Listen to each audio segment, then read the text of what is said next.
Oimore machiegni e weche manyien masadek mar otieno kuma bende waketo pachwa e weche mag siasa kanyakla kod mamoko mabende timore pacho kae. Kata kamano, magi weche mabende wamiyo pek odhiambo makawuono.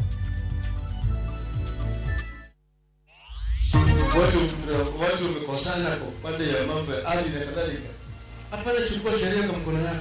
Ogai mar Azimio One Kenya Alliance Raila Odinga osingo tieko midhiero mar lope ne oganda Masai poni oyudo loch. We are prepared to sign a charter with the people of Murang'a County. Jatend UDA William Ruto osingo bero chendo mag pur kod ohala e limbe ne ma Murang'a. I am going to instruct the other wing of the Ministry of Interior, which is the Kenya Police, to arrest the parents. Jatend migao mar somo wacho ni jonyuol ma ok otero jopuonjre e sekondar ibiro kaw negi okang' mar chik.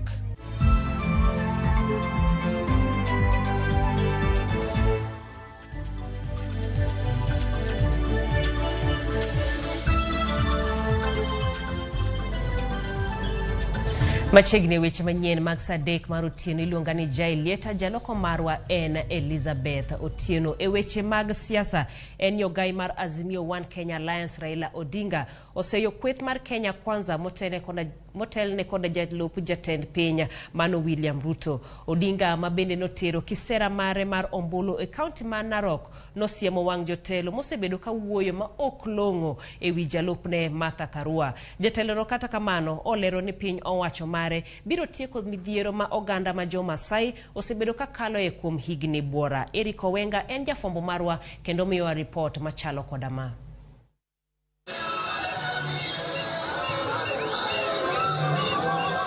Bang' dhialo gai mar na Kenya kaka jalno mabiro bedo jalupne e ng'welaro komten piny Kenya e yiero maduong', Odinga koro ne ok otung' mosuo gi kweth mar Kenya Kwanza mosebedo ka kiro lwetgi ni welo makamano.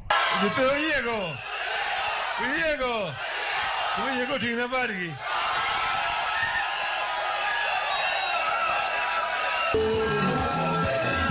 Odinga nowacho ni kinde osechopo mar yango telo makare ma ok odewo kit chwech, kendo nojiwo mine duto mondo ochung' kode motegno nyaka e debe. Niamua nichukue mama kama mgombea mwenza wangu. Watu wamesema mambo mengi zaidi, lakini mimi nilifanya maksudi nisema kwamba tangu tupate huru mpaka sasa wanawake wa Kenya wamekuwa wamekanyagwa sana na wanaume. Odinga nogoyo turubim chien ahinya to ewi okang' ma joma mine osegoyo e kidienje mopogore opogore nyaka sani. Walikuwa wamenyima fursa ya kupata elimu sawa sawa. Vijana wanaume ni walikuwa wanaenda kwa shule. Hii ilianza kwa wakati enzi ya mzungu. Mimi nilipokuwa naenda kwa shule, katika darasa zetu tulikuwa watoto 40, kulikuwa na msichana mmoja peke yake. Ukiona kiongozi anatukana rais, anatukana baba, anatukana mashamba yenu, anatukana misitu yenu, anatukana mama kama Martha Karua, unjua huyo si kiongozi. Tuko pamoja. Odinga gilange notwak matut e wi midhiero mar puothe mosebedo wich bar kuom jodak, kagi wacho ni telo mar Azimio biro miyo gi dwoko. Watu wamekosana kwa pande ya mambo ya ardhi na kadhalika. Hapana, chukua sheria kwa mkono wako. Tunachukua mkuki, tunachukua mshale, wenda kupiga naye mwenzako. Hatutaki kuona mambo kama hayo. Sasa tunasuluhisha shida kwa njia ya kuzungumza. Wazee wanaketi chini wanazungumza, kama inawezekana serikali inaingia wanazungumza na maamuliwa. Kweth mar Azimio nolimo gwenge kaka Kilgoris, Enesayen gi Lolgorian, kendo Odinga nosingo ni piny owacho mare biro loso piny maricho e alwarano. Hapa tuko na shida mingi ya mabarabara na Mheshimiwa Raila Amolo Odinga amesema atahakikisha ya kwamba hiyo mabarabara imetengenezwa na imewekwa lami. Tutashikana na baba, atafanya kazi juu na chini litafanya kazi. Tutahakikisha tunahudumia wananchi wa Narok kwa ukulima kama vile amesema, kwa mambo ya nyama, kwa mambo ya utalii na hata kwa mambo ya madini. Odinga gilange mapod kinyo go kambi Narok nolero ni gin kod geno ni oganda jo Masai duto biro luto mbulu ni Azimio. Nani ameleta devolution? Nani ameleta multiparty? Nani ameleta katiba mpya? Nani ameleta mama kama Martha Karua? Hakuna kura hata moja ya Kilgoris itaenda kando. Ama iko? Iko. Na hakuna kura hata moja ya Narok County itaenda kando. Yote itaingia katika Azimio and you will be sworn in as the 5th.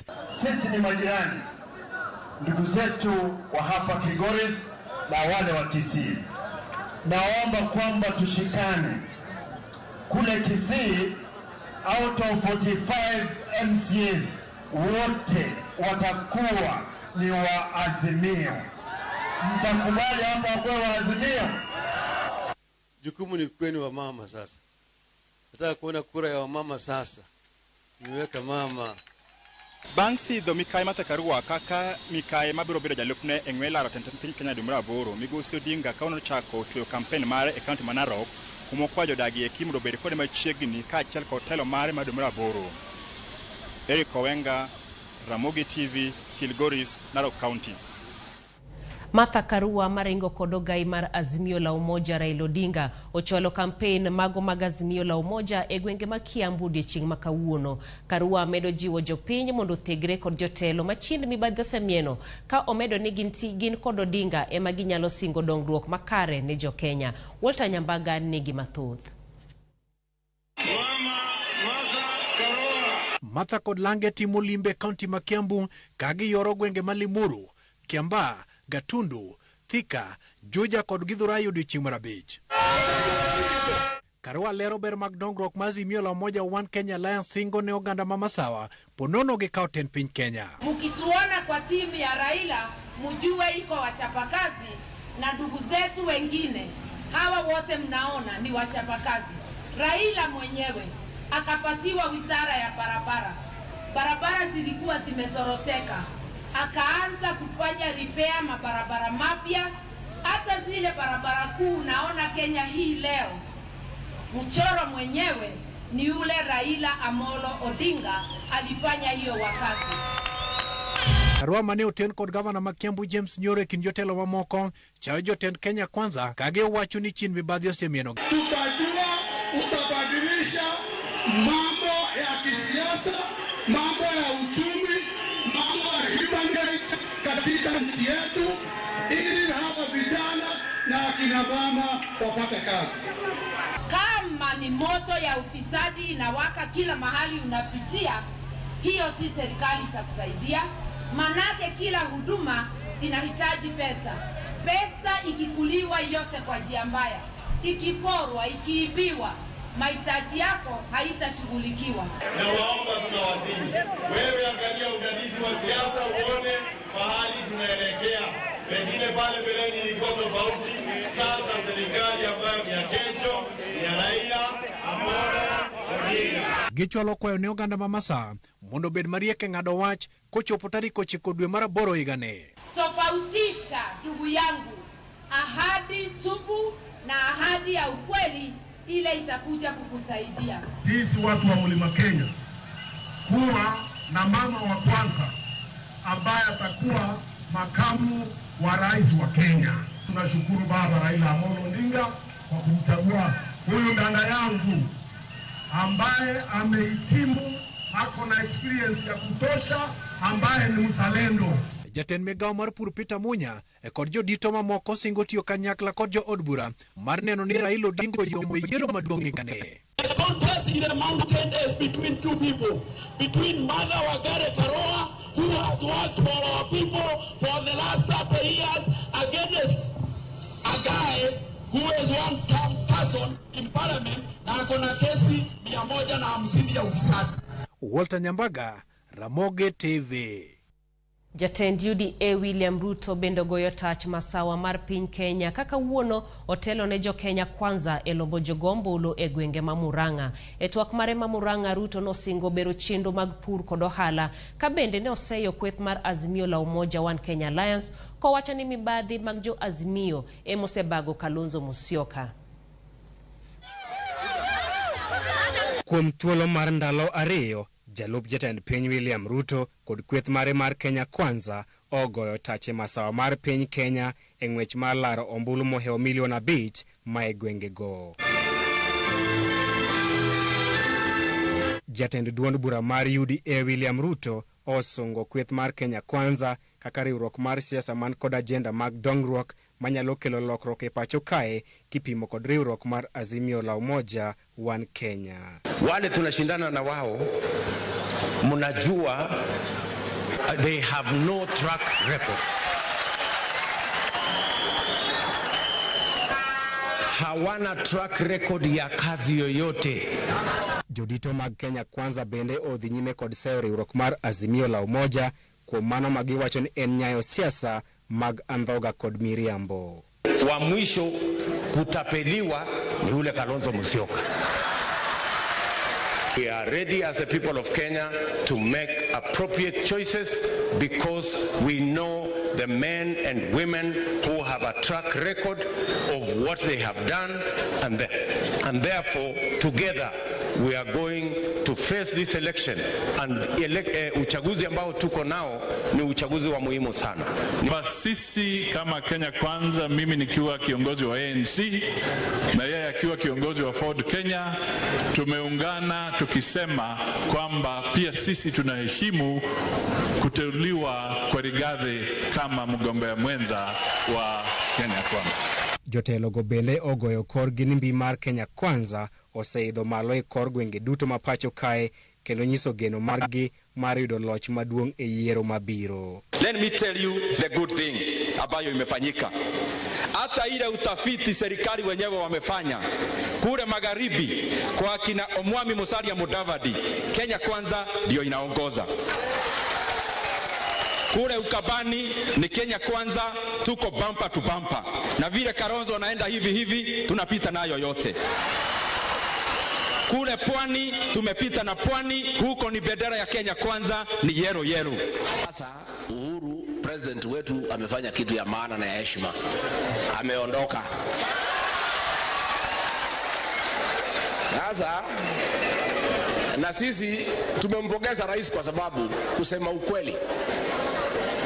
ukweli tulikuwa tunaona haya ya kwamba kama president angekuja kwa hii campaign tungemkosea heshima na hatukutaka.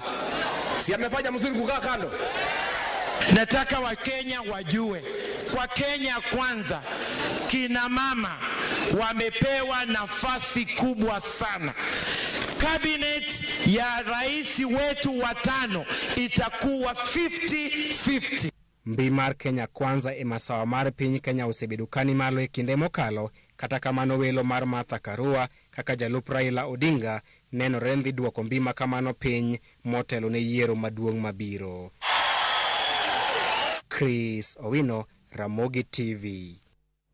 Jakom mar duond bura mar UDA Johnson Muthama wacho ni ng'wech mar laro kom tend piny ni mano kod ruedhi ariyo mochwiny kose jotelo moko mawuok ni gichung' kar kendgi.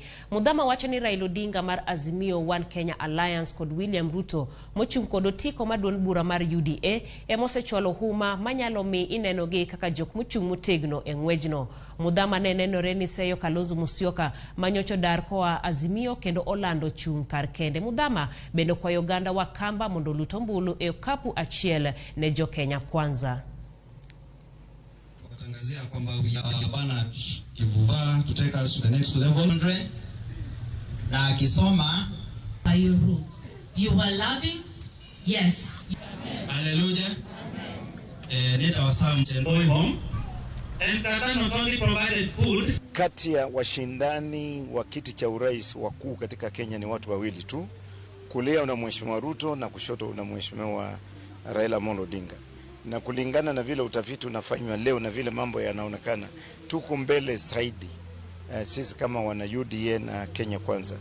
Kwa hivyo tunasimama kuunda serikali ijayo, na mimi ninaamini kwamba watu wa sehemu hii ya Ukambani vile wameamua kumuunga Mheshimiwa Ruto mkono, bila shaka tutaongezea kwenye debe kura zake za kuweza kuunda na kutengeneza serikali ya ijayo ambayo sisi tutakuwa ndani na hakuna atakayebaki nje. Wale ambao wanaruka kutoka kulia kwenda kushoto wakitapatapa na kutafuta wanaenda wapi, nataka kuambia kwamba hakuna nafasi hiyo, na wakiachwa nje watakuwa wamesahaulika kabisa. Sisi kama jamii najua kuna mgawanyiko mkubwa. na nilitoa mwito juzi nikasema ni wakati sasa wa viongozi wa kindini wajitokeze na waite viongozi wa Ukambani waongee na wao kiwaziwazi bila kuficha kitu na kuwaelezea kwamba maono yao na vile wanaweza kutembea ni barabara gani ili wasiwe katika nje ya serikali itakayokuja. Josiasa moko mabondo koro kwayo jatend ODM Raila Odinga mondo konye loso wach duoko mag welo mapod yuare nyaka sani. Dwe achiel osekadho nyaka welo mag ODM ne timre bondo to jochung' moko e komod bura mabondo pod ng'ur ka buchgi bende pod yuare e doho. Gidwaro ni duond bura mar ODM omigi duoko mapiyo. Over a month ago to poko neno duoko. And mara kiny court, in, out, court, every now and again. To wase bedogi paro kumangeni gombe manotemre, we as party members mag ODM. We believe nika 6 piece onego bedie, to member wa chiel onge.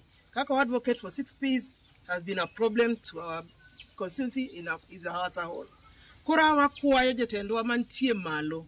Kagiye, to give me wakwe, give me certificate ne ngama no yombo. My Dr. Gideon Ochanda mabondo as bondo MP.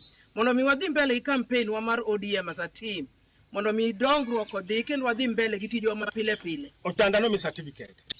To put cases moko manie koti. Anga mono party chairman Mheshimiwa Mbadi. Ogol olosi wach mabondo. Because bondo kae ema the fifth president Right Honorable Raila Odinga the work here. Ro kwa dwar ko bondo kar kae. Dine masadi endara chon kabisa. To warita ito because of the respect mawantiego kum the Right Honorable Raila Odinga. Na kwayo baba mondo mi jo bondo la tichgi en ngama daune la tilo Kenya ka. Omi wa jo bondo la tichwa. Omi wa certificate kako nwa yombo kata wadoke election. Wa ye maldoke election. Jonyuol mapoko tero nyithindgi e klas 9 koro ntiere gi thuolo mar juma achiel kende mar timo kamano.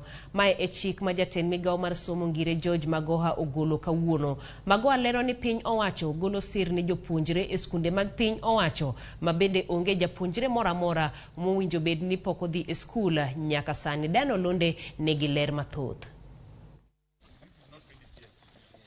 Jatend migawo mar somo ngire George Magoha ogolo chik mageni bang' juma achiel gibiro mako jonyuol mapok otero nyithindgi e sikul. Magoha lero ni jonyuol moko koro pondo e midhiero ma gionge godo mar yudo kony ne nyithindgi. Parents are also starting to be very cunning and my officers must be very careful. I'm hoping that this mopping up exercise will be completed within a week. And now if we find parents with children at home, I am going to instruct the other wing of the Ministry of Interior, which is the Kenya Police, to arrest the parents.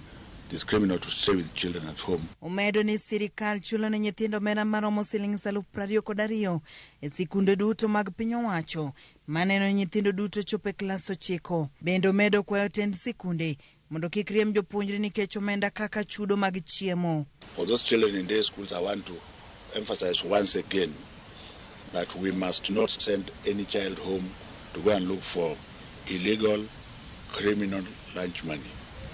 If you want to make lunch, let the ones who can afford eat that your lunch. Those who cannot afford, leave them alone. Magino yangu e seche mabende no chopo sirne Neema na Njala mane omenda mag sikul omono donje sikunde sekondari Makisaju di Park. Kila mahali penye alikuwa anaenda alikuwa anaambiwa hata faulu kupata hiyo nini pesa. Sasa tukikabidi tukakaa home. Sasa nashukuru Mungu juu nimeweza kuletwa shule na dream yangu itakam through. Nimeshukuru maana nilikuwa nimeshindwa school fees. Nimeapply loans, nimeshindwa. So leo nimefurahi juu wamenichukulia msichana. Seche gongire George Magoha medo ni gidhi makare winjruok kod sikunde mag jigiwegi e wigedo mag klese mag CBC. Working very well with the private institutions, as you saw this morning, their executive members were there.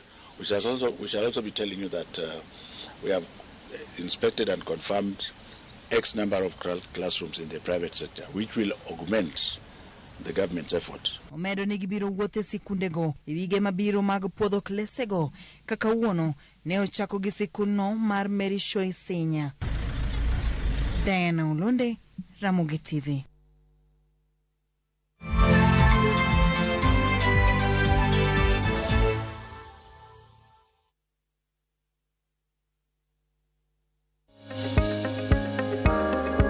Duok piny sukari ma itiyogo kod gigo motimo sukari mang'eny kaka peremende kod math motimo sukari mang'eny.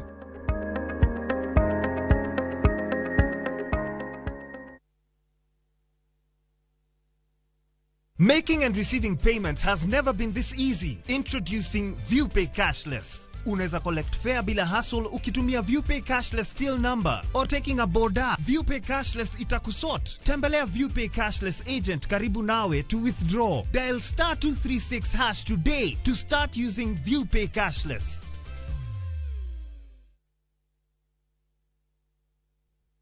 Under the high patronage of the President of the Republic of Kenya, the city of Kisumu will host the 9th edition of the AfriCities Summit from the 17th to the 21st of May 2022. Several thousands participants, including 3,000 local officials, are expected to attend the summit. The theme of this edition is the role of intermediary cities of Africa in implementation of Agenda 2030 of the United Nations and the African Union Agenda 2063. Register today on africities.org and join the summit in Kisumu from the 17th all the way to the 21st of May 2022.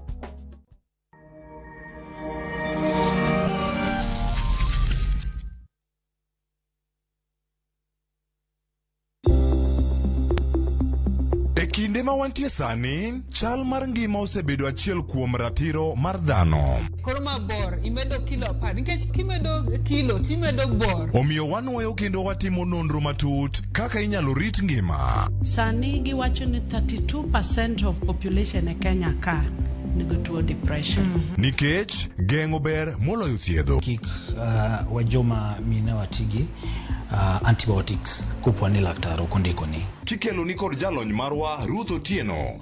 Penj laktar. Wuok tich nyaka tich abich, saa 12 mamidhiambo.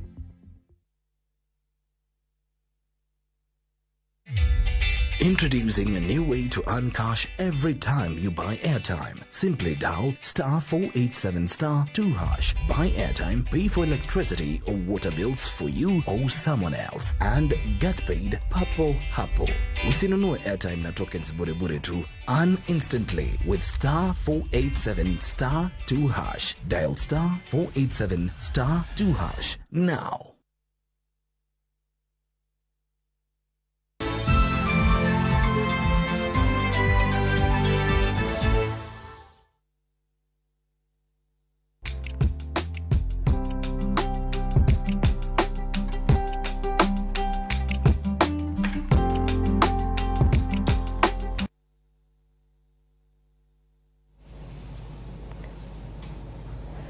Machiegni e chenro mar mine wacho kuma kawuono wagotwaka e weche mag kata romo mar AfriCities mosebedo e bomani ma Kisumu kendo chopo e giko mare e odiechienga ma kawuono. Osebedo mar twaka maka kod kacha nyisruok e weche mag ohala e kinda mamoko modhuro. Koro en nono mabende wadwago tarubini ni to romo makamendie botimore maber kaluwore kod ang'ur mabende moko kuom jodak ma Kisumu golo kanyakla kod bende berma moko komwelo wacho nigi neno e romoni. Antiere kod Easter Okeche mawuok e riwruok mar Kefiado mabende dhi konya e twaka odhiambo makawuono machiegni kabisa.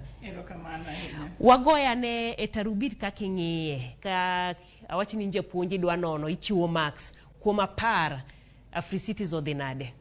Anyalo migi 7 out of 10. Abiriyo nango.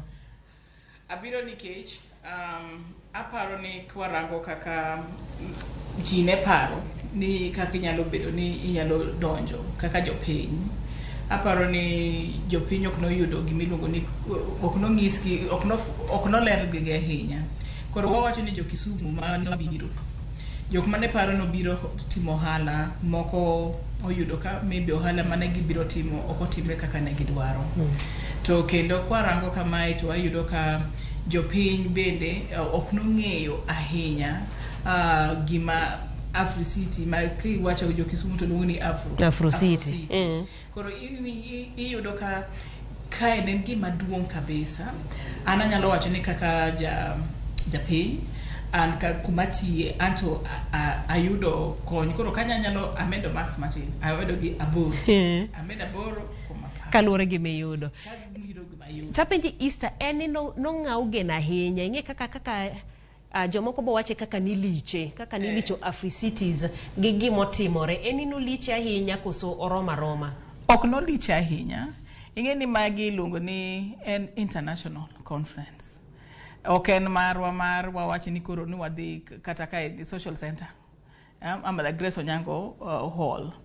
Ma en international conference man giso ni joma oko biro. Koro jok ma oko mano biro mang'eny ong'e gima ne gidwa biro yudo. Emomiyo giwacho nomorogi. Ginomorogi. To japiny mantiere kae ema en ok nong'eyo gima ji biro ne. And maybe kata wambe jopiny ok nwa nono mang'eny matut ni gima chal kama ka bire pinywa ang'o monego bed ni wayudo. Koro mano bende wayudo ni mano bende kelonwa matek ahinya nikech japiny samoro ok non ga ahinya. Koro jok mano nono nikech iwinjo ka ji wacho ni jok moko ma oko oyudo gimoro. To jogo dongo nong'eyo ni gini en gima duong'. To gima obiro gi gik moko mopogre to kobiro gi moko mopogre tichako jipanga chon. Ing'ene ma ng'ato penjo Easter ni to romo ni nen mar ng'a? En mar jopiny koso nen mar welo manobirogo? Nen mar Afrika. Kisumu en mana ni Kisumu nen host. Koro kineno ni nen mar piny mangima to nen mar Afrika bende. Tirango kaka wawacho ni kik warang ni ng'ama nodhi e bura. An arango gik manotimre mondo sani koro kirango Kisumu kata kwarango kaka Kisumu chal. Ineno ka Kisumu dongo pogre. Wayudo dongruok Kisumu kae nikech Afri Cities. Kirango nderni manopa, kuonde manolos, tije matindo be ji noyudo. Jok mane payo ndara, jok mane loso ndara, jok mopidho flowers, jok mane otedo chiemo mopogre, hotele mopogre, jite kata chiemo, kapani kata chiemo teno oko. Iyudo kata jok mane uso chiemo kuonde mopogre, ngima gi nolokre. Kora na wacho ni samoro ji paro ni gik moko nyalo bet ma iparo ni odhi donjo fuko ni kendi. To odonjo fuko mag jok moko bende. To bende Kisumu City opogre. Kirango Kisumu sani gi Kisumu machon, Kisumu opogre. Dibed ni jomo yuto omorgo, joma tin mano yudo gimoro omorgo, to jomoko gin kech nogi kore makare kata nogi yudo gimoro emomiyo ywak osebedo mathoth. Awacho ni kata ana wuon ok nadonjo Afri City ma wacho ni stadium. To nayudo opportunity oko mar Afri City ma ana wuon ka Easter gi migawo mar Kefiado watimo gik moko mopogre gi the Kisumu Lakefront Development Authority. Nikech kanyo kirango ka gima ne watimo gi the Lakefront en gima nwayudo side event.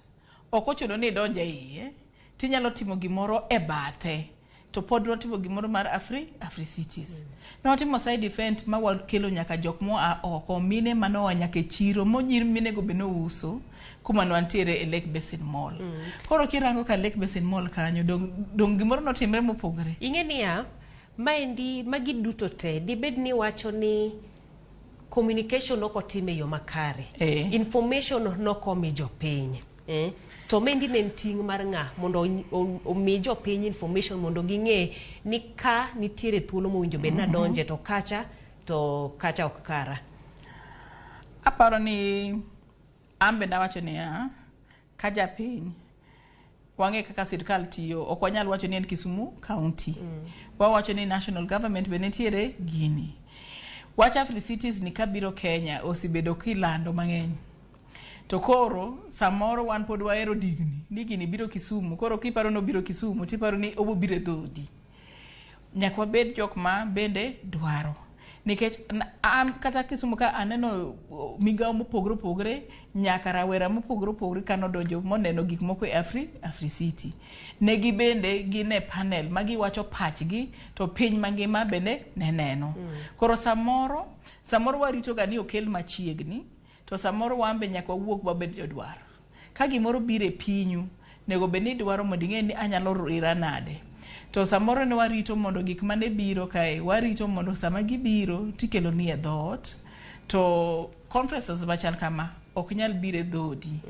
To kata ka okidhi e iye Africity, kaka wan ok ne wadonjo, to pod ne wan e side event, to pod ne wanene gi kuonde mopogre kata news mopogre bende ne wanene. Ne wanono matut ni ang'o matimre ka, opportunity mane mantiere, ambe anyalo timo ang'o, to ambe ayudo gik wanyalo timo. E riwruok mopogre wane yudo ni kuonde ma kata ng'ato kanodonjo, wapenjo kata ni ka ng'ato dhi kamoro, okochuno ni in iwuon ema idhiyo, to ng'ato achiel nyalo dhi. Ng'ano bod siduogo moko ni ji twak ni an kacha ka Africity chako mana dhi ma ema yudo. Awacho ni ka jopiny naromo gi traders moko. Traders go ni ketro stall mano wach ni en $350 ka di dwa donjo. To stalls be ne $50 magi pes Kenya. Mar $350 ma koro mar America. Koro to jok moko kata stalls manentiere manichulo and I think 5,000 per day. To kirango 5,000 ni na yudo jok moko manoa Nairobi, to ne giriwre e stall achiel ji 4. Koro kirango kiriwri ji 4 for days mane gintiere, oken pek ok ne ng'eny. Koro riwruok, koro wambe nyaka wabed ni wambe wariwre ga gi ji, wapar kaka wanyalo donje gik moko, to kwariwore to wanyalo donje gigi mwatimo ohala kaka moko bedo mabet yot. Bet yot. Mano benda lan mana kuom mine moko manwaromo go kwa e Lake Basin Mall ka. Ne giwacho ni gin gitimo moko be nitie tije mar loso tent ma ng'ato biro en ok oting'o gik moko ka owaloka. Mago be nitie mano ousi. Ing'eni iwacho wachno, to wach mar ohala, thuolo mar ohala bende iwacho ni jo Kisumu nokoyudo. Kamoko kuom gima ne waluso godo wacho ni kata ka tent ogol mana e thuche ma oko, pinje ma oko, counties ma moko mok Kisumu, kaka gima jo Kisumu ok nyal loso tent. En ang'o mano time? En ing'eni samoro bende okata ni opportunity no, samoro bende ne gik makamagi wacho ni nyaka ichiw thuolo ne jodak. Koro adwa nyiso ji ni kochopo mar Kisumu, wach ni mar Kisumu County to pogore. Nikech ma Kisumu County en gimoro minyalo ng'e ni alwora ni magi to mae wang'e ni ng'ane, wawach ni kata Eastern tiere gi gimoro, to Eastern kelo ga tents, kata kan tiere gimoro to an bende anyalo biro to abet e twak. To mae en gimiluongo ni en piny mangima ne biro. Koro ok den mar Kisumu, nen mar Afrika. Taparo ni gima no ochando wa matin ni ng'eyo ni opportunity makama, thuolo makama nitiere mondo ji otigo. Kamoro kanye baga monde Easter. Kiwacho no ken mar Kisumu nen mar Afrika. Mainzo ni gik mitiyo godo okel gi koa akeni koro Afrika nen mar Kenya. Dong Afrika ne host, dong en Afrika. To Kenya ne host. Mwandu wuok kanye. Kenya wawach ka monde. Kenya ne host. Kisumu City ema gini ne nentiere. Koro koland tender. En koro wawacho ni ya oyawe ne jo Kenya te. To koro mane wawacho ni ya sa national tender machal kamago be wang'e ga samo gol thuolo ma national tender mane iwacho gi dongere ni access to information. Samo gol gi ndong awacho ka ni ntiere ng'at miluongo ni Mheshimiwa Eddie Anayo mane oyudo thuolo motimo tich maler kabisa. To koro wadwa penjo ni ya koro ne wadhi mondo wapuonjre kuma Eddie nitiere. Nikech Mheshimiwa to noyudo thuolo ma en manokelo nyaka tents manotim go gini to notijo tich maler kabisa. So samoro wambende ambe adhi e tiendedi mondo apenjrie niya, into ning'e gini to class standard mane dwaro, to standard no be wanyalo chope. Nikech ka ing'eyo tinyalo yudo standard isitimo government tenders to mano yot. To puonj mwadwaro yudo sani wawacho ni ya access to government procurement opportunities ema pod ji kia malong'o. Nikech ilongo under AGPO. Nikech gigi tenders gi ilandoga. To samoro wan wakia kaka idhiye kaka yudo tenders gi. Bago be nitiere referrals.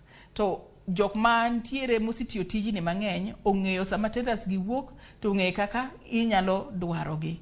Jok ma pod ok otimo tenders madongo kamano nyalo bet ni pod kia. Kor mano miwa thuolo mondo walan at least wanyalo wacho ni ok wanyalo wacho ni ja Kisumu ok nowuok, nen mana ja Kisumu osetimo ohala madongo. Emoyudo. Johala matindo to matin ok ne giyudo kaka ne giparo.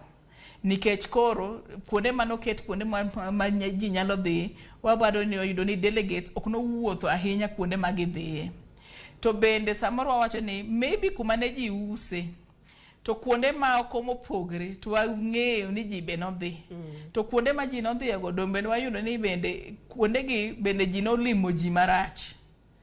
Nikech kirango kuonde mar budho, welo nodhi kuondego. To kuonde moko ma koro ji dwa uso ohala matindo gi to samoro ji ok nochope malong'o. Nikech ing'e ni nosingnegi ka gini chako ni un bedura beda sports ground ka, wabo bedo ka wakelo gi iru mondo ginyiepi. Mok gineno kawuono sama ni iloro chenro no ema olande, nitiere buses moko moket kanyo ero, we mondo ting' welo oter gi sports ground gidhi ginyiepi. Odiochieng' mogik ma koro welo wuok. Mawacho ni mano bende en mar communication, nikech ber kaka kuonde gi biro tiketo nyaka gi moko pinje moko. Mano bewe gi nawacho ni en aboro 20% mar keto ji e city ni nego bed ni kwidhi pinje moko tiyudo ka bazaar ntiere, iluongo ni street bazaar, tiere kaka ikelo welo mondo ne kata city, wabet kata kuonde moko kiyudo ga ni city tour, ma bus moro ntiere ma ji chulo, to ringa e city e tie nam gik machal kamago. Mage manomiyo kata guests gi kobiro malong'o. Kore mawacho ni thuolo to ne ntiere, to aparo ni pok wayudo thuolo ma ng'eyo ni sama jok makamago biro, ikelo buses, ming'e ni route ni kama, mi ipa kuonde go makata ng'ato nyalo dhiye. Kuonde pinje moko kidhiye tibo yudo ni bungi tour makata ja taxi bende ja tour. Wayudo kata Kisumu kae, jok mang'eny nowuok oko makia kata Kisumu. Koro ne gilalo kata ji, nikech ji no oko mang'eny.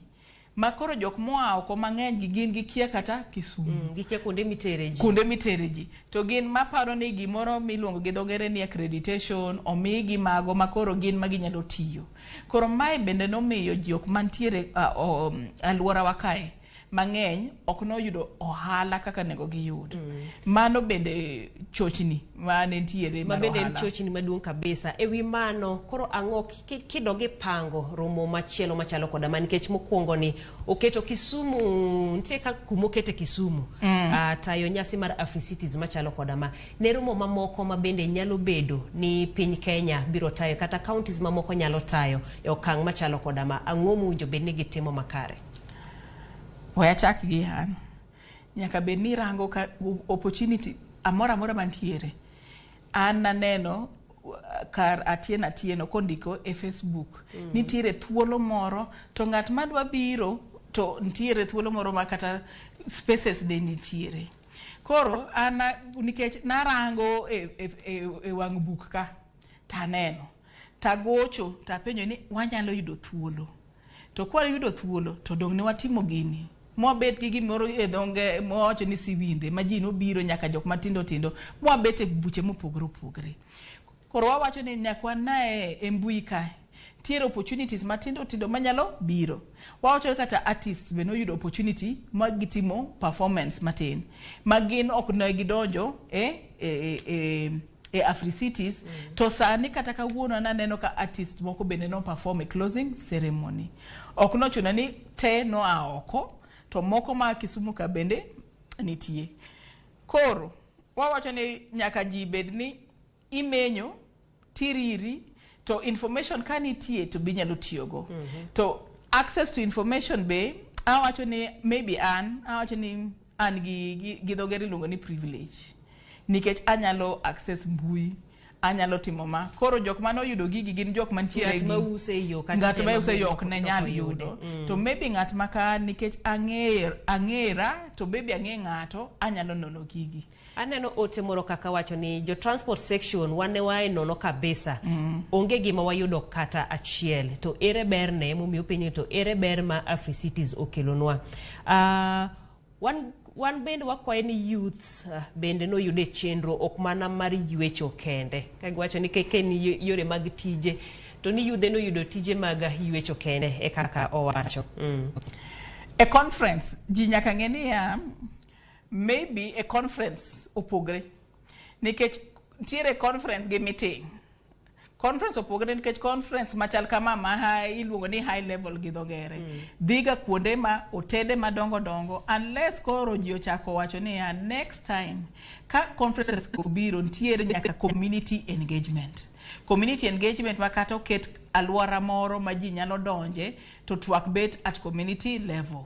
To gino dwaro mondo nikech security bende nyaka rang nikech kidwaro jok machal kamago nikech gihae jok ma UN level gin United Nations gin akeni kure gin president gin jok machal kamago gin mayor moa e towns mopogre security nyaka non koro mano yudo ni ka security ochochni matin ok biter gi kuonde ma nyalo bet ni gibo yudo shida matin kama. Lakini kata kamano isto Kenya wacho ni gi population ma jo Kisumu ni kata nus gi nya wacho ni security noko puodho.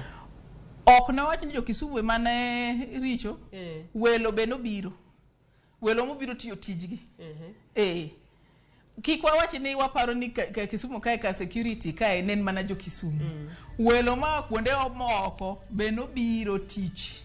So mage mo wacho ni sama welo gibiro ipuonjowa nade ni ka welo gibiro kae gi kae nego bedni wantiere mondo walosi alworawa.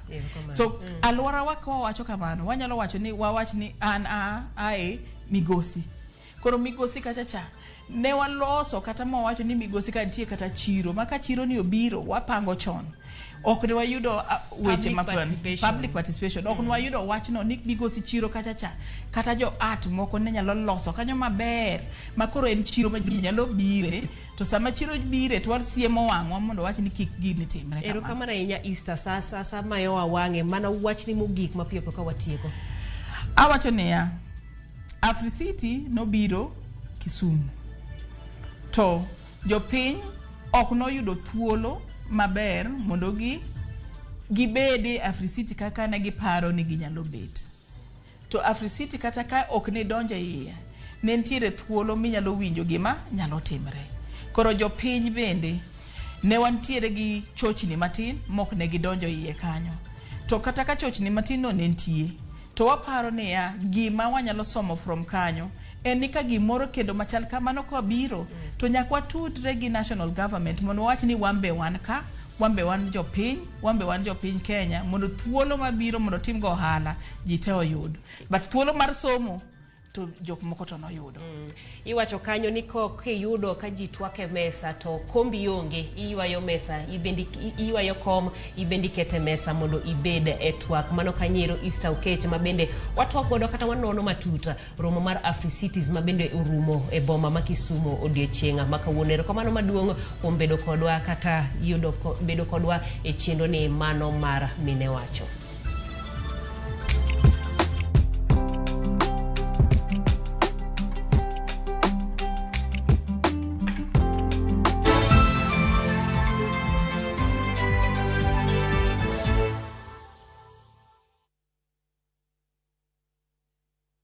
Collect fare kwa boda au matatu ukitumia ViewPay cashless na uqualify for bima ya 100,000 shillings pamoja na medical cover ya 20k na permanent disability cover ya 100k kwa 5 bob pekee. Dial *236# today to start using ViewPay cashless.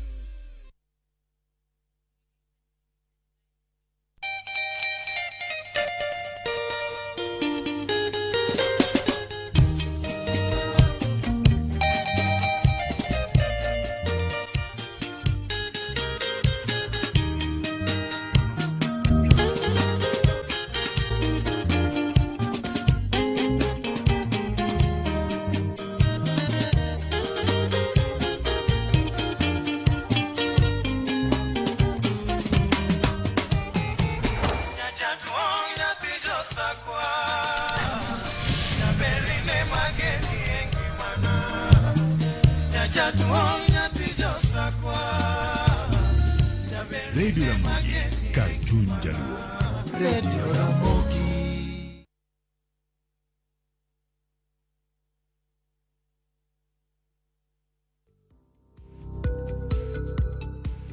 Lek kod chenro mar bedo gi dalani mi thuolo mar kawo hola kendo chulo mos.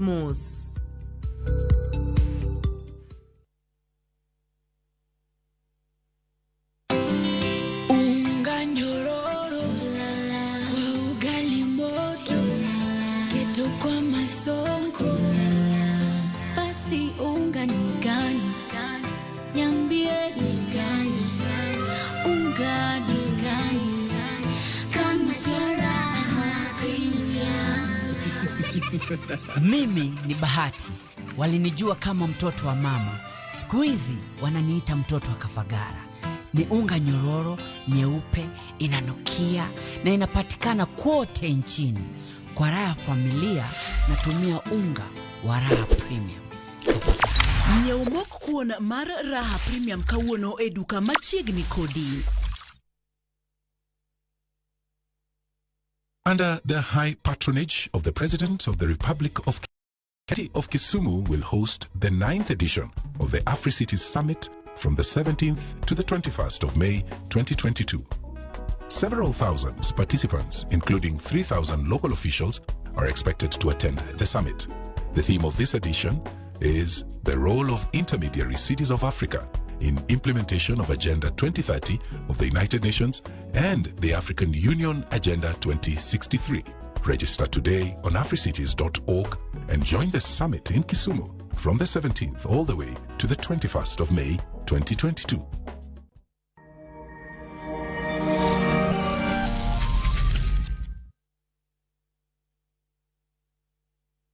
Machiegni e mbalariany mar Great Lakes University of Kisumu. Wan mbalariany mapuodhi mar jigi wegi machiwo tiegruok mar rang'iny ni malo e courses motenore kod weche mag ngima, arts kod social sciences e pacho ka kod pinje mag Afrika mangima. Wamor mar landore kepo mar numero 5 sandhi kendo ka wadhi nyime en kwan mar jok manowito ngimagi e masira marach mar apaya manotimore okinyi ma kawuono ma Mahiu koro chopo ji 9 mano bang' ng'at machielo wito ngimane e kinde manoyudo thieth. Sifros Okinda nitiere gi mathoth. Kar saa 8 otieno ma piny orugo kawuono, masira machielo ne omonjo jowuoth. Lit kod kuyo ne omedore ne anyuola kod wede mag jokopere mane riko wuok e liel moro e gwenge ma Kisii kane gichomo boma ma Nairobi. Nilipigiwa simu kitu saa 10:30 ndio nikachukua gari moja kwa moja mpaka hapa, lakini niliwakuta wakiwa kwa emergency room wakitengenezwa. Nimemuona lakini sio mzuri vile, lakini anaendelea. Nimeambiwa anaweza enda Nakuru Hospital ama anaweza enda Kenyatta. Kulingana na vile tunaelezewa, imekuwa ajali ya kutushangaza kwa maana tumepoteza watu wa jumuiya moja ama kanisa moja ya Katoliki upande wa Olkaria. Kweli ni jambo ambalo limetusikitisha kama wakazi wa Olkaria. Kaluwore kod lipot mar obila, masirano ne otimore bang' bas moro mating'o jowuoth tuomore kod lori mane rik sombo lo kochomo Nairobi. One, it could have been fatigue and also sleep. And plus it was at night. You know, vision at night is usually not clear for driving. Ji 7 ne otho kanyo ka jomoko 2 go to ne otho bang'e. So we lost one at my Mahiu. She was rushed for treatment. She died there. Those who died on the spot were 7. And just now we have lost one here in the emergency. So it was a very, very serious accident. Jok mane ohinyore pod dhi nyime kod thieth Naivasha Level 4 Hospital. Karingre jogo mane owito ngimagi bende nitiere kar kano ringre mar od thieth no. Nonro pod dhi nyime mar yango jok mane owito ngimagi kod jok ma pod medo yudo thieth. Sifros Okinda, Ramogi TV. County Commissioner Mabusia Dr. Ahmed Omar kwayo jo boda mondo kaw thuolo manochiw gi sirkal mondo gindikre ayanga kowacho ni kwano dok chien mar joma timo kamano. Dr. Ahmed wacho ni okomor kod kaka jo bodaboda go koro wito thuolo mar bero ohandgi. Bendo medo ni ndikruok ayanga no biro miyo gi yot maber e yor okumba mar NHIF ma ibiro chiwnegi kod sirkal bang' ndikruok e yo manyasani. E kinde go bendo golo siem ne jo bodaboda ni ibiro kawnegi okang' mar chik poni ok gibiro ndikre kochopo tarik 24 mano dwe mar auchiel. Jo bodaboda go korka korgi oseyo sirkal kuom koso nywako pachgi e chenro magiwacho ni nitiere jomaundu mandikore ka giwuondore ni gibende gin jo bodaboda. Kuna mahali ambao sisi tunaona dosari ndogo ndogo. Because ukienda inatakana sheria inasema bodaboda wote wawe registered.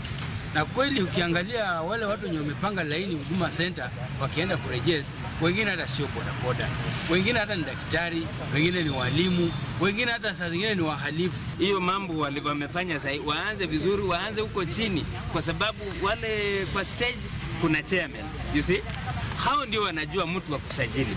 Lakini hapa si kila mtu anakuja tu, hata Waganda pia wanakuja tu, because we have some people from Kenya wanaishi Uganda, wamejisajili huko, wamezaa watoto pia wamekuja pande hii kupata vitambulisho. Tumepata low turnout ambayo haipendezi, na tunajua wazi kwamba hii ni jambo muhimu serikali imeleta na ina benefit sana, inafaidisha sana bodaboda riders na wenye bodaboda. Kwa mfano, kila mwenye kuregister katikati ya tarehe 28 Machi hadi tarehe 24 June atapatiwa for free a smart driving license. Na tunajua wengi wao hawana hizi licenses. Kwa hivyo tunatarajia wawe wamechukua nafasi hii, fursa hii, ili wapate kufaidika, wapate license. So mjue kuwa inapofika tarehe 24 June itakuwa ni mwisho wa fursa hii ambayo mmepewa. Obila kisiwani kaunti ma Mombasa tima pedha mar mako achije mitudo kod uso mar yedhe mameroji mong'ere kaka cocaine. Achicha chiel madhako ma oyangi kaka Nuru Murshid ma jahigni 29 no maki e ot moro e alwora ma Kisauni kaunti ma Mombasa. Murshid no maki kod packets 35 ma cocaine ko obila manyo achich moro maliekore ni ema ene wuon packet mane oyudgo Nuru Murshid. Wachore ni nengo cocaine mano oyudgi nyalo bedo siling milion 100.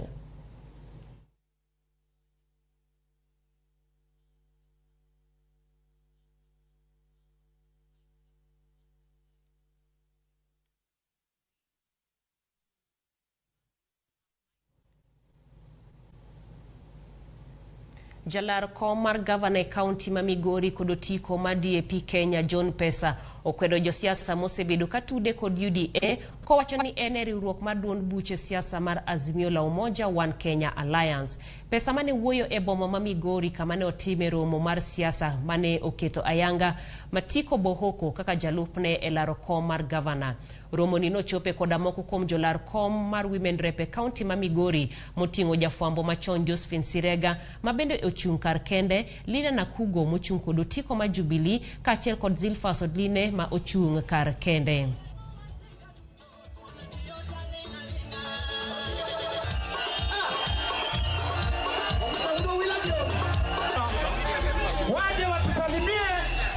Mheshimiwa wetu Matiko Bohoko nafasi kuwa deputy wake. Josu unais kumaekani. Modu gone landa nyalo bede uda. Never in my life. Never in my life. Jodala wa John Pesa oknyal bedo stuju mar ng'ato. Okanyal bedo. Okanyal bedo ni ng'ato wacho na ni an project mana. Okabedi. Okoro siasa mara yangi. Ano kabitimo mano. Sanyalo kwel. Omiadwa kono jo Migori. Ne wadwaro siasa maneno miyo jo Migori dongre. Jo Migori, untiere kod thuolo mar timo yiero makare. E kombe duto te, to nikech wang'ani kom mamalo cha, to en kom mar Raila Amolo Odinga. Asante. Johala e chiro ma Kibuye nyocho dar ma odok e chiro no bang' gedo ma bende no kaw thuolo mar higni 2. To lwasi mar chiro no chalo nade? Ripota marwa Millicent Adhiambo oiko nusu gana makende e wi chenro mag ohala mano e chiro ma Kibuye Kisumu.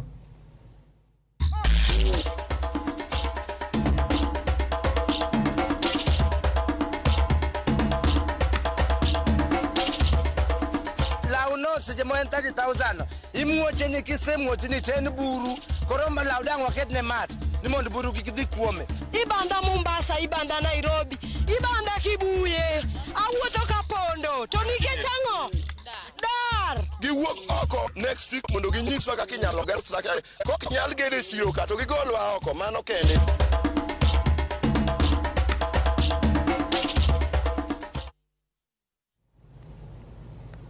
Mano sigara noero ewi midhiero ma johala ma Kibuye Kisumu kainde mabende ikoni kod jafombo marwa Millicent Adhiambo ibo mana yude e Ramogi TV e weche manyien ma wantiere godo. Wadhi e yweyo machuok kabisa, waduogo kod mamoko kikidhi mabor.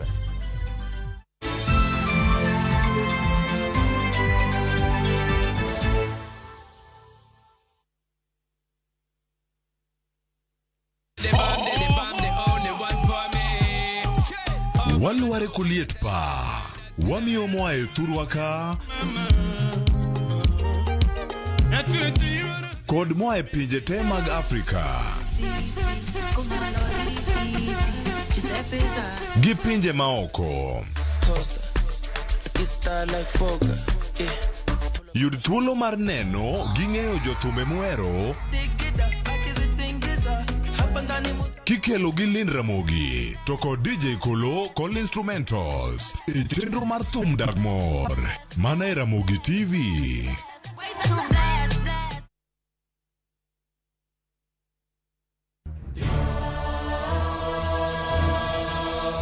Gik masiko timore ngimane miyo bedo gi penjo mang'eny. Anyalo timo ni gima rach ahinya Tapki. Nono anyalo bedo jasiki maduong'. Kabe onyalo bedo gi mor e ngimane. To hera ma en go kuom jode miyo temo umogi gi yore te. Ing'e ni kawuono Tapki ochako miyi ngima machielo. Akwai ni ikonywa wate. Tapki wuok tich nyaka ngeso saa 2:15 e Ramogi TV.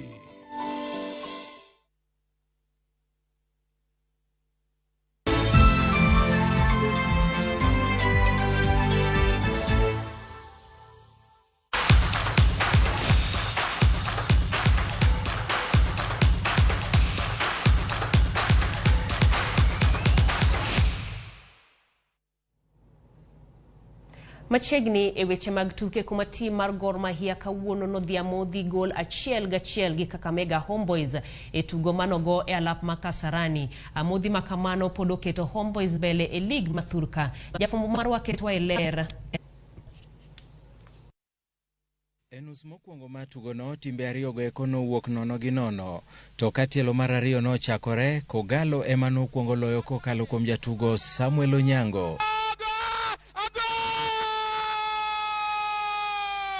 Mano noketo johera ma Kogalo gi mor mokalo. Kata kamano, makosa mar jobak mar Gor Mahia mane gitimo nomiyo welogo mawuok Imbo ma Kenya gol 1-0.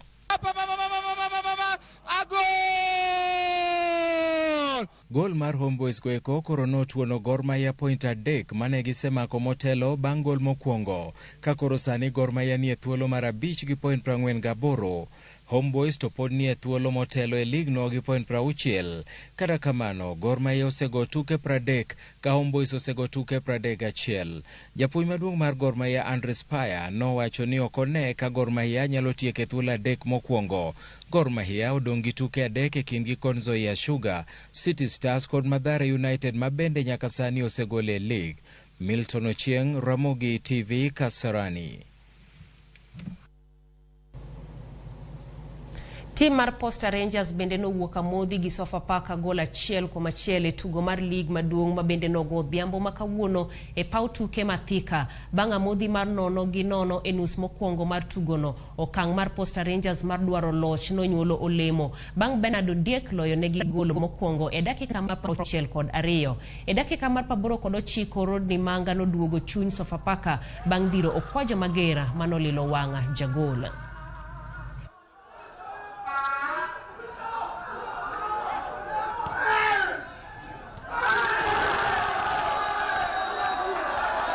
We had a lot of obstacles. Kwanza pia obstacle ya officiating pia. na kama officiating ni obstacle, then hakuna pali tunaenda. To be honest, ni tuna drain our players, Kenyan players, because they work hard the whole week. Kifika over the weekend, one person ama 2 ama 3 wana make decision, wanafanya ni kama mja train the whole week. It's not good. My players have to be clinical. They have to take the chances immediately. So we have 4 chances. We don't convert in the first half, so they are comfortable in their own organization. Dereba maja Kenya mar ng'we nyamburko Makrai Kimathi nochuno ni mondo owuoge piem Portugal kuom kinde matin bang' nyamburko mare kethore. Odiechieng' manyoro nyoyudo masira mar ndara